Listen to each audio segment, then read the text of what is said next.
Hello trainers, it's me again, Kylo, and welcome to my channel. This is a place where Pokemon and Fakemon come to life, one sketch at a time. For those of you who are new to my channel, I'm on a mission to learn how to draw Fakemon by attempting to draw all Pokemon. If you like this kind of content, please don't forget to like this video and subscribe to my channel. Now, back on our journey, we've already encountered and drew the first 6 evolution lines from the Kanto region, a total of 18 Pokemon. Today, we'll meet with 10 more, so hop on this adventure with me. Our first Pokemon for today is Rattata. As the name suggests, it's a rat, a purple one, a tiny purple menace that every new trainer meets first.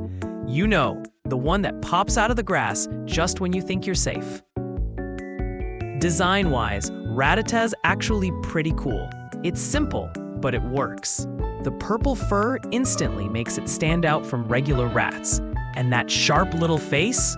You can tell it's ready to bite anything that moves. I like how its tail curls up like it's full of energy. This thing never sits still. Rattata might not look like much, but it totally captures that underdog vibe. It's small, fast, and a little bit mischievous. I enjoyed my time drawing Rattata. So this is Rattata. Rattata, the mouse Pokemon, a normal type Pokemon. Rattata bites anything when it attacks. Small and very quick, it is a common sight in many places.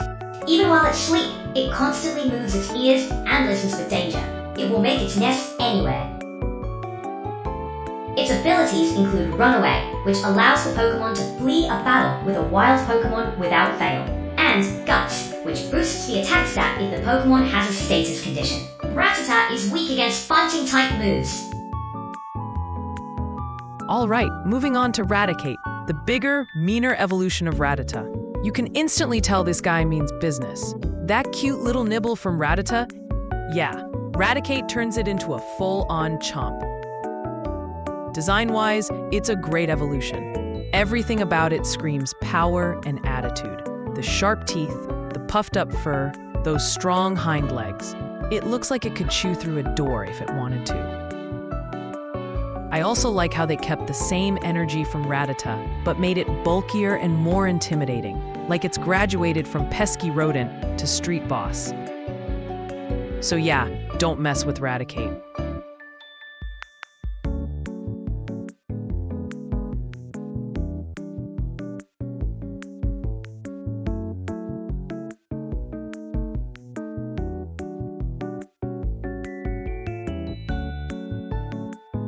Raticate, the mouse Pokemon, a normal type Pokemon.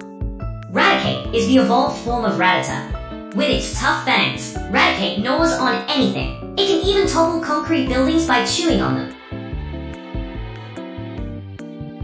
Its abilities include Runaway, which allows the Pokemon to flee a battle with a wild Pokemon without fail, and Guts, which boosts the attack stat if the Pokemon has a status condition. Raticate is weak against fighting-type moves.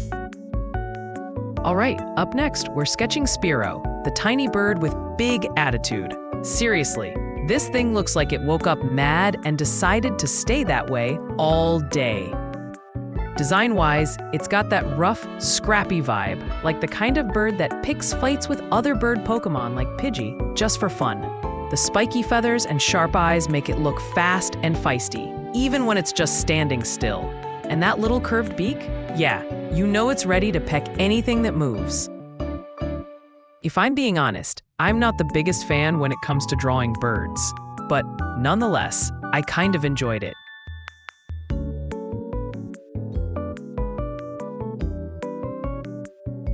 So this is Spearow.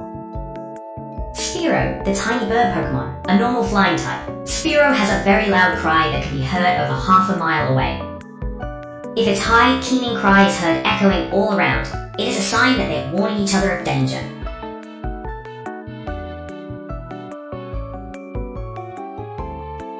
Its abilities include Keen Eye, which prevents its accuracy from being lowered. Spearow is weak against electric, ice, and rock-type moves. Now onto Fearow. this is where things get serious. Spearow was the feisty little fighter, but Fearow? Fearow's the sky veteran. You look at it and immediately think, yeah, this bird has seen things. The design's really slick. Long neck, sharp beak, massive wingspan. It just screams speed and dominance. The color palette gives it that earthy, grounded feel, like it belongs soaring over open fields, scouting for prey. It's not flashy or fancy. But that's what makes it cool. It's confident without trying too hard. Again, not the biggest fan when it comes to drawing birds.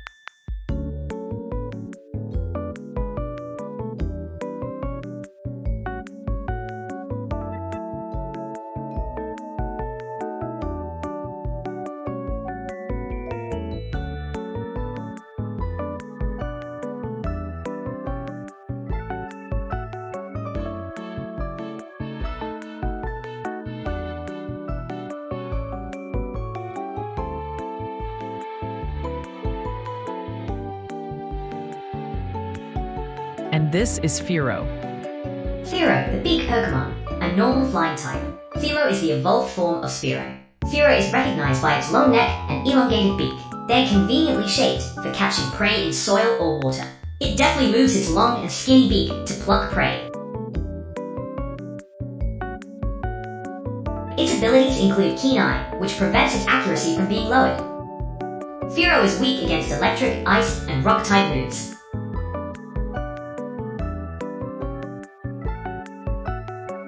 Now, moving on to Jessie's iconic Pokémon in the original series, Ekans, the classic sneaky snake Pokémon. Simple name, simple design, but somehow very memorable. Ekans looks like it's always up to something. Those narrow eyes and the sly smile, yeah, this is a Pokémon that definitely slithers behind you just to freak you out. I love how its design leans into the whole wild snake vibe. Long coiled body, subtle scales, and that muted purple color that somehow feels perfect for a poison type. It's not flashy, but it's got personality.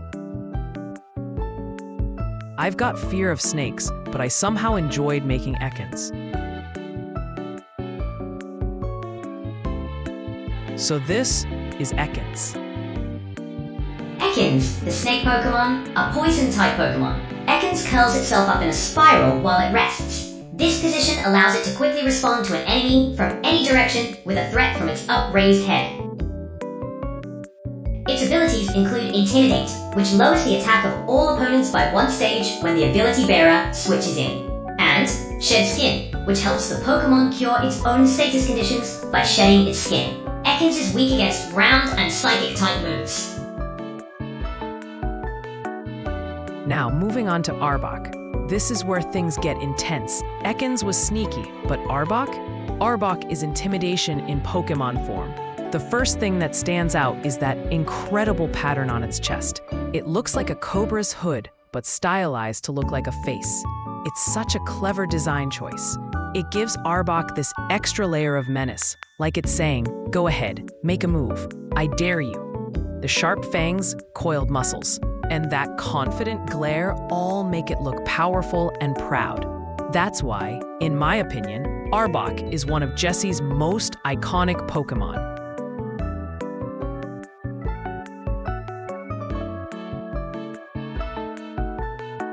So this is Arbok. Arbok, the Cobra Pokémon, a poison-type Pokémon. Arbok is the evolved form of Ekans. To intimidate foes, it spreads its hood wide and makes eerie sounds by expelling air from its mouth. Once Arbok wraps its body around its foe, escaping its crunching embrace is impossible.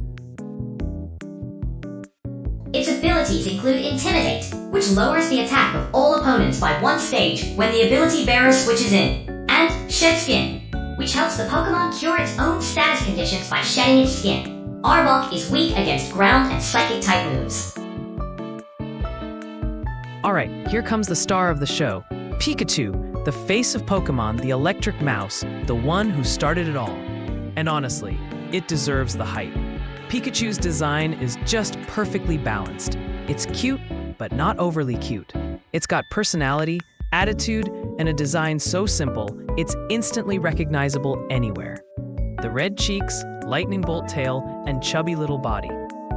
Everything about Pikachu screams icon. What's cool is how expressive it is. No wonder it became the mascot. So, this is Pikachu. Pikachu, the mouse Pokémon, an electric-type Pokémon. This Pokémon has electricity-storing pouches on its cheeks. These appear to become electrically charged during the night while Pikachu sleeps. It occasionally discharges electricity when it's dozy after waking up. Its abilities include Static, which at contact with the Pokémon with this ability has a chance of paralyzing the opponent. Pikachu is weak against ground-type moves. Now on to Raichu, Pikachu's evolved form, and one of the most underrated Pokémon out there. People sleep on Raichu, but man, it's got such a strong design. Raichu takes everything cute about Pikachu and gives it a boost of energy. Literally. The longer tail, the sharper ears, and those confident eyes, it looks like it knows it's powerful, but still has that friendly charm. The orange color makes it look warmer, more mature. I also love that the lightning tail acts like a grounding wire. It's such a clever little detail that ties back to its electric type perfectly. Raichu doesn't need to prove anything. It's fast, strong, and still adorable. Definitely deserves more love.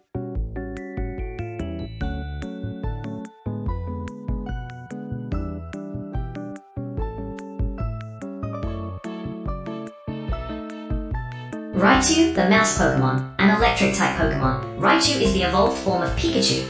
If its electric pouches run empty, it raises its tail to gather electricity from the atmosphere.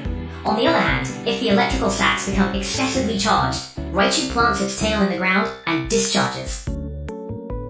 Its abilities include Static, which at contact with the Pokémon with this ability has a chance of paralyzing the opponent. Raichu is weak against ground-type moves. Up next, Sandshrew, the desert armadillo of the Pokémon world.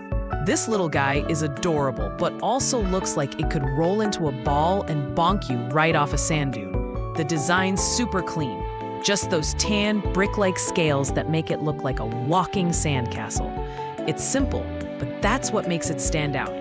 You can totally feel the ground-type energy. It's sturdy, dependable, and just a bit shy. I love that Sandshrew isn't trying to be flashy. It's just this cozy, tough little creature surviving in the desert, digging tunnels, and minding its own business. A perfect example of how less can be so much more. If I remember it correctly, Sandshrew was my first favorite Pokémon before Bulbasaur.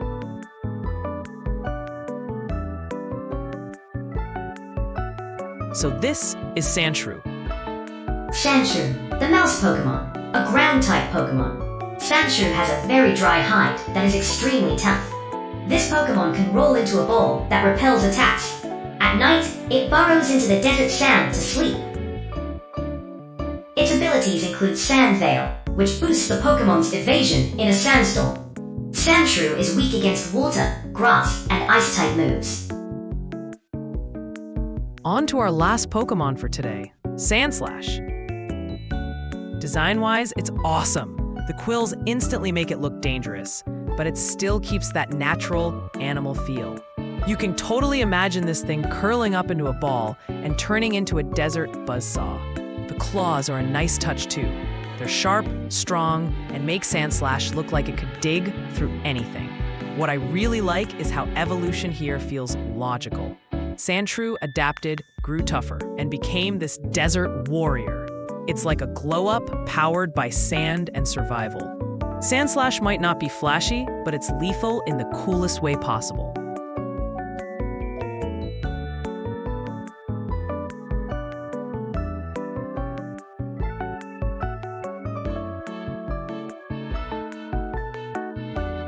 Sandslash, the mouse Pokémon, a ground-type Pokémon. Sandslash is the evolved form of Sandshrew.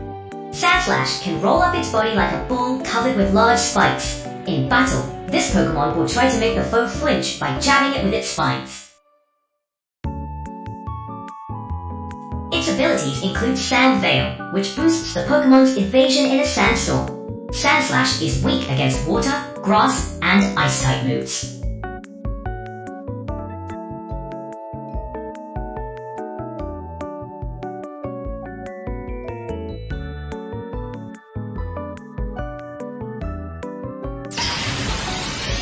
So, yeah, 10 new Pokémon from the Kanto region added into our PokéDex. Man, that was a lot of mouse Pokémon. So far, we've already encountered and drawn 28 Pokémon, which means 997 more to go. I'm excited to encounter and draw more. Again, don't forget to like this video and subscribe to my channel and comment which Pokémon we've encountered today was your favorite. For me, it was Sandshrew.